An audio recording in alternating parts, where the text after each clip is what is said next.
নিতে হবে।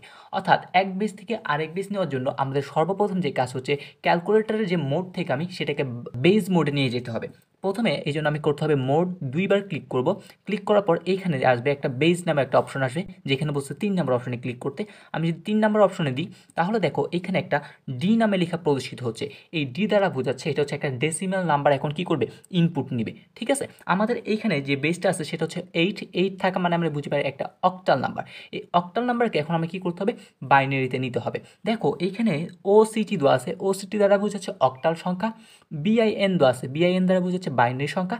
হেক্স দ্বারা বোঝাচ্ছে হেক্সাডেসিমেল এবং ডেক দ্বারা বোঝাচ্ছে একটা ডেসিমেল সংখ্যা। ওকে, আমাদের যেহেতু এখন সংখ্যাটা আছে কি, সংখ্যাটা হচ্ছে অক্টালে, এই জন্য আমি কি করব, অক্টালে ক্লিক করব। যখন আমি অক্টালে ক্লিক করি তখন দেখো এইখানে কিন্তু কী হয়ে গেছে, একটা সংক্ষিপ্ত ছোট আকারের ও চলে আসছে। এই ও দ্বারা বোঝায় এখন আমরা যেই সংখ্যা নিয়ে কাজ করবো সেটা হচ্ছে অক্টাল। তাহলে অক্টালে প্রথমে কি আছে, 7 2 দেওয়া আছে। তাহলে আমি কি করব, এখন 7 আর 2টাকে ইনপুট নিব। নেওয়ার পর আমি একটা কি করব, সমান চিহ্ন দিব। এখন যে সংখ্যাটা আউটপুট দেখাচ্ছে সেটা হচ্ছে আমাদের অক্টালে 7 2, কিন্তু আমি চাচ্ছি কোথায় নিয়ে যেতে, বাইনারিতে নিয়ে যেতে। এই জন্য আমি কি করব, এই যে বিন যেখানে আছে সেইখানে একটা ক্লিক করব। এই দেখো বিনে ক্লিক করার সাথে সাথে আমি দেখতে পাই কি আমার বাইনারি মানটা চলে আসছে। অর্থাৎ দেখো আমি এখানে পাশে বাইনারি মানটা লিখে রেখেছি, সেটা হচ্ছে কি 3টা 1 0 1 0, একদম পারফেক্ট আনসার। ওকে, এভাবে আমরা কি করতে পারি, অক্টাল থেকে বাইনারিতে অথবা যে কোনো বেস থেকে যে কোনো বেছে নিয়ে যেতে পারি। তাহলে চলো আরও কয়েকটা উদাহরণ করা যাক। এখন আমরা আরও যদি কয়েকটা উদাহরণ করি, দেখো এই 3 যেটা হচ্ছে কত 16, যেটার বেজ আমি দেখে বলতে পারি এটা একটা হেক্সাডেসিমেল সংখ্যা। তাহলে হেক্সাডেসিমেলের জন্য আমি কী করবো, এইখানে যে হেক্স আছে সেই হেক্সে কী করবো, এখন ক্লিক করবো। তাহলে হেক্সে আমি কী করলাম, ক্লিক করলাম। দেখো এখানে একটা কী চলে আসছে, এখানে একটা চলে আসছে এইচ দ্বারা বুঝাচ্ছি কি আসলে হেক্সাডেসিমেল সংখ্যা। এই হেক্সাডেসিমেল সংখ্যা আমি এখন লিখবো। প্রথমে আছে 3 লিখলাম। এখন এ কীভাবে লিখবো, দেখো এইখানে লেখা আছে একটা ছোট্ট করে A B C D E F, অর্থাৎ এইগুলোই হচ্ছে সেই হেক্সাডেসিমেলের এ থেকে এফ পর্যন্ত যে 6টা বর্ণ ছিল সেই বর্ণগুলো। তাহলে আমি এ যেহেতু লিখবো তাহলে এ দিলাম, এটা হয়ে গেলো এ। তারপরে কাজ কি, তারপরে কাজটা হচ্ছে আমি কী করবো, একটা সমান চিহ্ন ইউজ করবো। আমি সমান চিহ্ন ইউজ করলাম, দেখা গেল এই ক্যালকুলেটারে 3 এটা আউটপুট চলে আসছে। এখন এটাকে কী করবো, বাইনারিতে কনভার্ট করবো। তাহলে বাইনারি কনভার্ট করার জন্য কী করতে হয়, বিনে ক্লিক করতে হয়। বিনে ক্লিক করলাম, দেখো আনসারটা কী আসে, 3টা 1 0 1 0।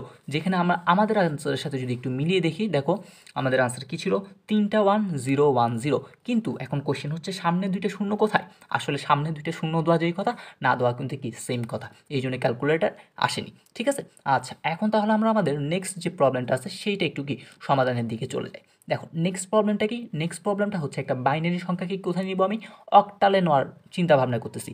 দেখো এইখানে কিন্তু আমাদের এখন ক্যালকুলেটারে দেখো বেসটা কি আছে, বেস আছে বি দ্বারা বোঝাচ্ছে বাইনারি, বাইনারিতে আগে থেকে নেওয়া আছে। এখন আমি জাস্ট খালি সংখ্যাটা ইনপুট করি। সংখ্যাটা ছিল হচ্ছে আমাদের 1 0 1 0 1, এই সংখ্যাটা ছিল আমাদের বাইনারি সংখ্যা।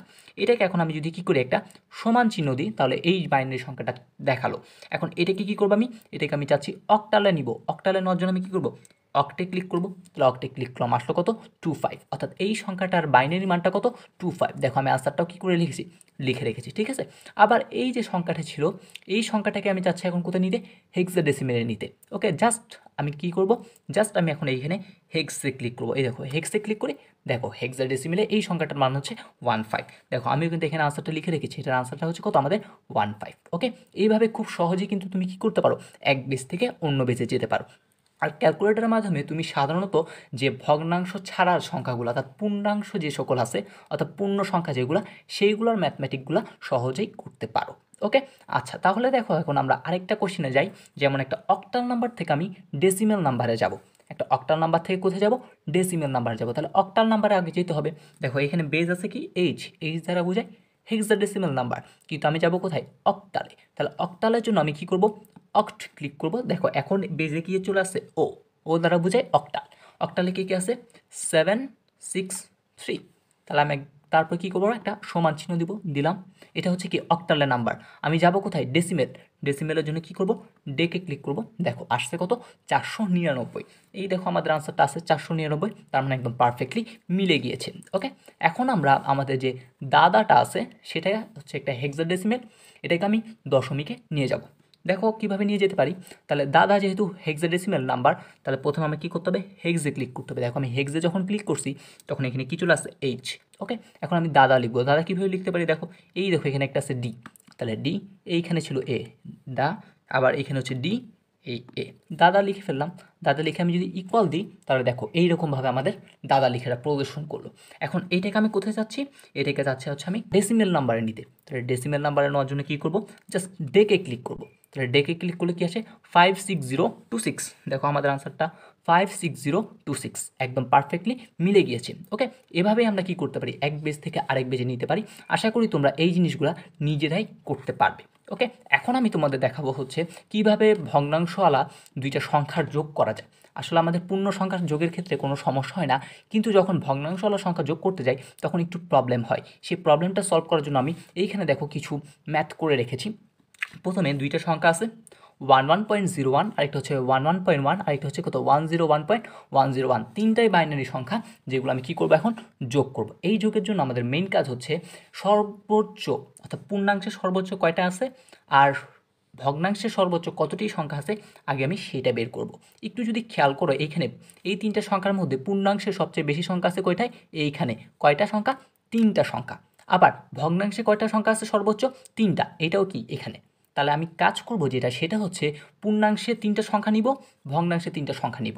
এখন কোয়েশ্চেন হচ্ছে দেখো এইটা তো দুইটা সংখ্যা আছে, তাহলে আরেকটা সংখ্যা কোথায় পাবো, আরেকটা সংখ্যা পাবো কি, আরেকটা সংখ্যা হিসেবে আমি জিরো বসাবো, যেটা আমি ব্লু কালারের কলম দিয়ে লিখে রেখেছি।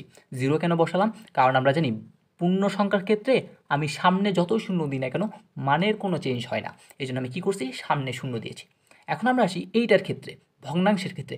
ভগ্নাংশের ক্ষেত্রে তুমি যদি ভগ্নাংশের ডান পাশে যত শূন্য দাও অর্থাৎ ভগ্নাংশের পরে যত শূন্য দাও তার কোনো কী হয় না, মান চেঞ্জ হবে না। এই জন্য আমি ওয়ানের ডান পাশে কী দিয়েছি, শূন্য দিয়েছি। কারণ কী করতে হবে আমার তিনটা ঘর লাগবে, কারণ সর্বোচ্চ ঘর আছে কত, তিন। এই জন্য আমার তো ঘর লাগবে কয়টা, তিনটা ঘর লাগবে। ঠিক আছে, তারপরে হচ্ছে এই যে ওয়ানটা ছিল আমি ওয়ানটা লিখছি, একটা ঘর খালি, এই একটা ঘরের সামনে কী দিলাম, শূন্য দিলাম। তারপরে এখানে দেখো ওয়ান ছিল, ওয়ানটা লিখছি। এখন এখানে ঘর কয়টা, দুইটা, এই জন্য আমি কী করলাম, দুইটা শূন্য দিলাম। ওকে, তারপরে দেখো এটা তো ঠিক ছিল, সেটা লিখে ফেললাম। এখন কাজ কি, এখন কাজ হচ্ছে আমি যোগ করব। কিভাবে যোগ করব, এইখানে যে সংখ্যাগুলো আছে সেই সংখ্যাগুলো যোগ করব, কিন্তু কোনোরূপ দশমিক বসাবো না। তাহলে দশমিক না বসে আমি সংখ্যাগুলো একটু যোগ করে দেখাই তোমাদের, তোমরা একটু খেয়াল করো। তাহলে দেখো এই প্রত্যেকটা সংখ্যা কিন্তু কী ছিল, বাইনারি সংখ্যা। তাহলে বাইনারির জন্য আমি কী করব, এইখানে বাইনারি, এই বাইনারি যখন ক্লিক করলাম তখন দেখো এখানে বেজ হয়ে গেছে কত, বি দ্বারা বুঝে বাইনারি। তাহলে বাইনারিতে প্রথমে কী আছে দেখো 011, আমি বলছি কোনো দশমিক ইউজ করবো না, তুমি ইউজ করলে দেখবা কোনো কাজ করে না। তাহলে 011, তারপর আছে কত 010, এইটা যোগ। তারপর সংখ্যাটা দেখো 011 100 লিখলাম। তারপর এটা হচ্ছে কি আবার যোগ, দেখো কি আছে 101, তারপর হচ্ছে কত 101। এখন এই তিনটা যোগ হয়ে গেল। এখন আমি কি করব, ইকুয়াল সাইনে দিই। দেখো ইকুয়াল সাইন যখন দিই তখন দেখো আমাদের কি আসছে আনসারটা, এই দেখো এখানের সাথে মিলে নাকি 11, তিনটা 011, একদম পারফেক্টলি আনসারটা মিলে গিয়েছে। এই যে এখন আনসারটা মিললো, এখন কাজ হচ্ছে আমি দশমিকগুলো দিব। একটু খেয়াল করে দেখো তো আমাদের দশমিক কয় ঘর আগে ছিল, এক ঘর, দুই ঘর, তিন ঘর, সর্বোচ্চ তিন ঘর আগে দশমিক। এই জন্য আমি এক ঘর, দুই ঘর, তিন ঘর আগে কি দিছি, একটা দশমিক দিছি, আর বাকি যে সংখ্যাগুলো ছিল সেগুলো পূর্ণ সংখ্যার ভিতর হয়ে গেল। ওকে, তাহলে কাজটা কি, কাজটা হচ্ছে যদি তোমার দশমিকালা সংখ্যা যেইটা সবচেয়ে বেশি তত ঘর তুমি কি করবা, ক্যালকুলেট করবা, তারপরে দশমিক ছাড়া ক্যালকুলেট করবা, করার পর যত ঘর সর্বোচ্চ পর দশমিক আছে ঠিক তত ঘর পর তুমি কি দিবা, একটা দশমিক দিয়ে দিবা। ওকে, তারপরে দেখো দুইটা সংখ্যা বিয়োগের ক্ষেত্রে তাহলে কি করতে পারি, এখন আমরা বাইনারি সংখ্যা কীভাবে বিয়োগ করা যায় সেই জিনিসটা সম্পর্কে একটু দেখে ফেলি। দেখো এইখানে আমাদের ছিল কি, আমাদের এখানে ছিল হচ্ছে 11.011, আরেকটা ছিল 1.11। এই যে দুইটা শূন্য ছিল এই দুইটা শূন্য আমি এক্সট্রা লাগিয়েছি, কারণ কি আমার হিসাব সুবিধার জন্য আমি কি বলছিলাম আমাদের বিটগুলো পূর্ণ করে দিতে হবে। যদি পূর্ণ সংখ্যা থাকে তাহলে আমি বাম দিকে কি করব, শূন্য দিব, আর যদি ভগ্নাংশ থাকে তাহলে আমি কি করব, ডান দিকে শূন্য দিব। এই জন্য আমি শূন্যগুলো বসিয়ে দিয়েছি। এখন দেখো এখন এগুলো আমরা কি করব, বিয়োগ করব। বেস তো বাইনারিতে আছে, তার মানে আমার আর বাইনারিতে নেওয়ার দরকার নেই। এখন আমি বিয়োগগুলো করি। তাহলে প্রথমে সংখ্যা কি 11011, আমরা বলছি কোনো দশমিক ইউজ করব না, মাইনাস, তারপরে কি ছিল 01110, এই দুইটা সংখ্যা ছিল। তাহলে এই দুইটা সংখ্যাকে আমি যদি এখন ইকুয়াল দিই তাহলে দেখো আসে কি 1011 আসছে। এখন দেখো তো আমাদের এখানে কয় ঘর আগে দশমিক আছে, এক ঘর, দুই ঘর, তিন ঘর আগে দশমিক। আমি ঠিক গুনে গুনে তিন ঘর আগে দশমিক দিব, আর একটা কি হয়ে গেল, পূর্ণ সংখ্যা হয়ে গেল। এভাবে খুব সহজে তুমি কি করতে পারো, বাইনারি সংখ্যা বলুক, অক্টাল বলুক, হেক্সাডেসিমাল সংখ্যা বলুক, সকল সংখ্যায় যোগ বিয়োগ করতে পারো। ওকে, তাহলে দেখো আমরা আরও কিছু যোগ বিয়োগ করি, যেমন এইটা বেজ হচ্ছে 8, বেজ 8 মানে আমরা জানি সেটা কি সংখ্যা, একটা অক্টাল সংখ্যা, অর্থাৎ 7 প্লাস 1 এই দুইটা অক্টাল সংখ্যা যোগ করতে বোঝায়। তাহলে অক্টাল সংখ্যার জন্য আমার কী করতে হবে, অক্টে ক্লিক করতে হবে। আমরা অক্টাল ক্লিক করলাম, অক্টে ক্লিক করার পর আমরা কি দেখতে পাই, দেখো এইখানে একটা ও আছে, ও দ্বারা বোঝায় কি, ও দ্বারা বোঝায় অক্টাল নাম্বার। এখন আমরা তাহলে যোগ করি 7 প্লাস 1। এখন যদি দুইটা যোগ করি তাহলে যোগফল কী আসে, দেখো যোগফল আসে 100। দেখো আমিও লিখে রাখছি যোগফল 100, একদম পারফেক্ট আনসার। তারপরে এখন আমরা একটা হেক্সাডেসিমাল সংখ্যা যোগ করি, দেখো f প্লাস 1। তাহলে f প্লাস 1-এর জন্য এটা একটা হেক্সাডেসিমাল সংখ্যা, এই জন্য আমি কী করবো, হেক্সে ক্লিক করবো। দেখো হেক্সে যখন ক্লিক করছি তখন এখানে কি চলে আসছে, এইচ দ্বারা বোঝাচ্ছে, তার বেসটা কি আছে, হেক্সাডেসিমাল আছে। ওকে, তাহলে এই যে এইচটা পাইলাম, এখন কি করবো, আগে f লিখতে হবে। দেখো f এখানে আছে, f প্লাস তারপর কি লিখতে হবে, একটা 1 দিতে হবে। তাহলে 1 দিলাম, তারপর আমরা এখন কি করব, ইকুয়াল সাইন দিব।